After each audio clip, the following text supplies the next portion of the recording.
জানিয়ে দেব এই মুহূর্তে হাতে পাওয়া সর্বশেষ গুরুত্বপূর্ণ আপডেট আন্তর্জাতিক সংবাদ। শুরুতেই থাকছে আলোচনায় বসার জন্য যুক্তরাষ্ট্রই ভিক্ষা চেয়েছে আরাকসি। যুক্তরাষ্ট্র ইরানের সঙ্গে আলোচনায় বসার জন্য ভিক্ষা চেয়েছে এমন মন্তব্য করেছেন ইরানের পররাষ্ট্রমন্ত্রী আব্বাস আরাকসি। ইরানের রাষ্ট্রীয় টেলিভিশনে সম্প্রচারিত এক সংবাদ সম্মেলনে তিনি এ দাবি করেন।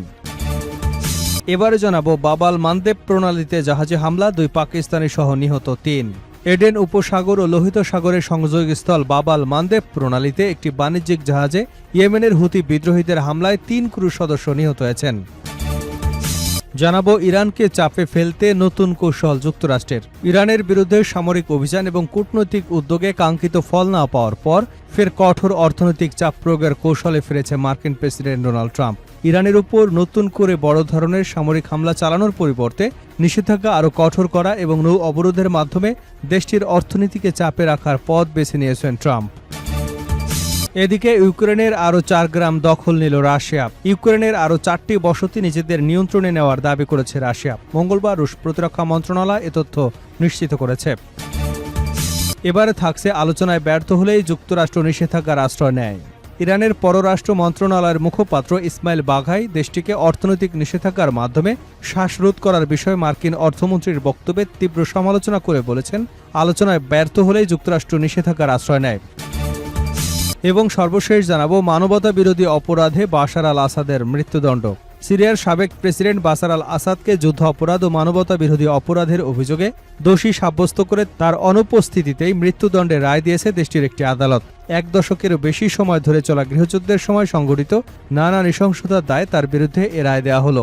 এতক্ষণ শুনছিলেন সংবাদ শিরোনাম, এবার থাকছে পুরো সংবাদ। দর্শক, অনুরোধ থাকবে ভিডিওতে একটি লাইক দিন, কমেন্টস করে জানিয়ে দিন এই ভিডিওটি আপনি কোন জেলা থেকে দেখছেন এবং শুনছেন। আলোচনায় বসার জন্যই যুক্তরাষ্ট্রই ভিক্ষা চেয়েছে আরাকসি। যুক্তরাষ্ট্র ইরানের সঙ্গে আলোচনায় বসার জন্য ভিক্ষা চেয়েছে বলে মন্তব্য করেছেন ইরানের পররাষ্ট্রমন্ত্রী আব্বাস আরাকসি। ইরানের রাষ্ট্রীয় টেলিভিশনে সম্প্রচারিত এক সংবাদ সম্মেলনে তিনি এ দাবি করেন। আরাকসি বলেন, যুদ্ধের শুরুতে ইরানের কাছে নিঃশর্ত আত্মসমর্পণের দাবি জানিয়েছিলেন মার্কিন প্রেসিডেন্ট ডোনাল্ড ট্রাম্প। সে সময় আলোচনার কোনো সুযোগ না রেখে ওয়াশিংটন ইরানকে আত্মসমর্পণের জন্য চাপ দিয়েছিল বলে তিনি দাবি করেছেন।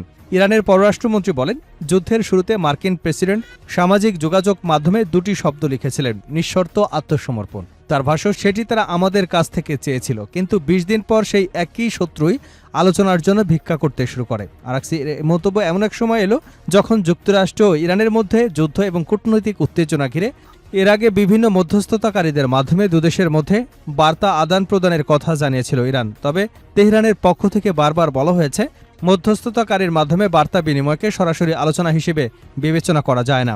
সাম্প্রতিক সময় ইরান ও যুক্তরাষ্ট্রের মধ্যে সম্ভাব্য সমঝোতা নিয়ে আলোচনায় হরমুজ প্রণালীর বিষয়টিও গুরুত্বপূর্ণ হয়ে উঠেছে। তেহরান জানিয়েছে, যুক্তরাষ্ট্রের অবরোধ এবং সামরিক অবস্থানের পরিবর্তন সহ কয়েকটি শর্ত পূরণ না হলে গুরুত্বপূর্ণ এই নৌপথ পুনরায় খুলে দেওয়ার বিষয়ে অগ্রসর হবে না। ফলে আরাকসির সর্বশেষ বক্তব্য ওয়াশিংটনের সঙ্গে আলোচনার বিষয়ে ইরানের কঠোর অবস্থানেরই প্রতিফলন দেখা যাচ্ছে। বাবাল মানদেব প্রণালীতে জাহাজে হামলা, 2 পাকিস্তানি সহ নিহত 3। এডেন উপসাগর ও লোহিত সাগরের সংযোগস্থল বাবাল মানদেব প্রণালীতে একটি বাণিজ্যিক জাহাজে ইয়েমেনের হুতি বিদ্রোহীদের হামলায় 3 ক্রু সদস্য নিহত হয়েছেন। মঙ্গলবার বার্তা সংস্থা রয়টার্স এবং ইয়েমেনের সরকার ঘনিষ্ঠ সম্প্রচার মাধ্যম আল জুমহুরিয়া টিভির বরাতে এ তথ্য জানা গেছে। আল জুমহুরিয়া টিভির প্রাথমিক প্রতিবেদনে বলা হয়, নিহত নাবিকের মধ্যে 2 জন পাকিস্তানি ও 1 জন ইন্দোনেশীয় নাগরিক রয়েছেন। তবে আক্রান্ত জাহাজটির নাম কিংবা এর মালিকানার কোন প্রতিষ্ঠানের তা তাৎক্ষণিকভাবে প্রকাশ করা হয়নি। এই হামলার বিষয়ে হুতি সশস্ত্র গোষ্ঠীর পক্ষ থেকে এখন পর্যন্ত আনুষ্ঠানিক কোনো বক্তব্য দেওয়া হয়নি। উল্লেখ্য, বাবাল মানদেব প্রণালী হল লোহিত সাগরের প্রধান প্রবেশদ্বার, যা কৌশলগত দিক থেকে অত্যন্ত গুরুত্বপূর্ণ আরব উপদ্বীপের অপর পাশে অবস্থিত প্রণালী হরমুজের সঙ্গে যুক্ত। ইরানকে চাপে ফেলতে নতুন কৌশলে যুক্তরাষ্ট্র। ইরানের বিরুদ্ধে সামরিক অভিযান এবং কূটনৈতিক উদ্যোগে কাঙ্ক্ষিত ফল না পাওয়ার পর ফের কঠোর অর্থনৈতিক চাপ প্রয়োগের কৌশলে ফিরছে মার্কিন প্রেসিডেন্ট ডোনাল্ড ট্রাম্প। ইরানের উপর নতুন করে বড় ধরনের সামরিক হামলা চালানোর পরিবর্তে নিষেধাজ্ঞা আরও কঠোর করা এবং নৌ অবরোধের মাধ্যমে দেশটির অর্থনীতিকে চাপে রাখার পথ বেছে নিয়েছে ডোনাল্ড ট্রাম্প প্রশাসন।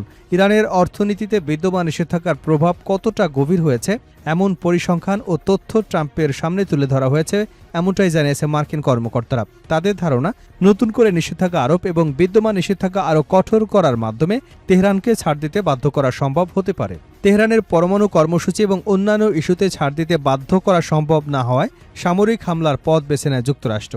কিন্তু তাতেও প্রত্যাশিত রাজনৈতিক ফল না আসায় কূটনৈতিক আলোচনার মধ্য দিয়ে একটি অন্তর্বর্তী শান্তি সমঝোতার চেষ্টা হলেও ইরান ও যুক্তরাষ্ট্রের মধ্যে মতো পার্থক্য কাটেনি। সোমবার সাংবাদিকদের ট্রাম্প বলেন, ইরানের অর্থনৈতিক অবস্থা অত্যন্ত দুর্বল। নতুন করে ব্যাপক সামরিক অভিযান চালানোর বিষয়ে আমি এখনই আগ্রহী নই।